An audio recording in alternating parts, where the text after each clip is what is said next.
ჯანსუღ კახიძის სახელობის მუსიკალურ-კულტურულ ცენტრში ხალხური სიმღერის სახელმწიფო ანსამბლ ბასიანის 25 წლის იუბილესადმი მიძღვნილი სოლო კონცერტი გაიმართა. კონცერტზე საქართველოს სხვადასხვა კუთხის ფოლკლორული ნიმუშები და თანამედროვე პროფესიული საგუნდო ნაწარმოებები შესრულდა.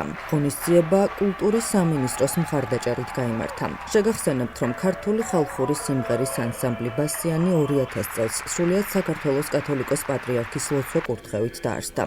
2013 წელს კი მას სახელმწიფო ანსამბლის სტატუსი მიენიჭა. არაჩვეულებრივი დღეა. სახელმწიფო ანსამბლი ბასიანი 25 წლის იუბილეს ზეიმობს და ჩვენ ამ ზეიმის მონაწილეები გავხდით და ნამდვილად საოცარი. უმაღლესი ხარისხი, როგორც ყოველთვის, დღესაც აჩვენეს და ბედნიერია ამ წინა საახალწლო პერიოდში ქვეყანაც და ის ქვეყანა, რომელსაც ყავს ბასიანი. და ყველაფერს საუკეთესოს უსურვებ, რასაკვირველია მომდევნო წლებშიც და დიდი იმედი მაქვს, რომ ისინი კიდევ ბევრი ათეული წელი ემსახურებიან საქართველოს ხელოვნებას, საქართველოს სახელის გატანას მთელ მსოფლიოში. მართლა ემოციური იყო იმ კუთხით, რომ შევასრულეთ ისეთი სიმღერები, რაც დიდი ხანი არ მივღერია მანამდე, აი პირველად რაც პირველმა ბასიანმა რაც დაიწყო თქვა პირველი შევანგელობით სიმღერები, ის სიმღერები აღვადგინეთ ვიმღერეთ, ხალხმა ძალიან კარგად მიიღო და დიდი მადლობა ყველას ამ კონცერტის მხარდაჭერისთვის, საოცარი დარბაზია. ჯანსუღ კახიძის სახელობის მუსიკალური ცენტრი ყოველთვის გვიჭერს მხარს ანსამბლ ბასიანს.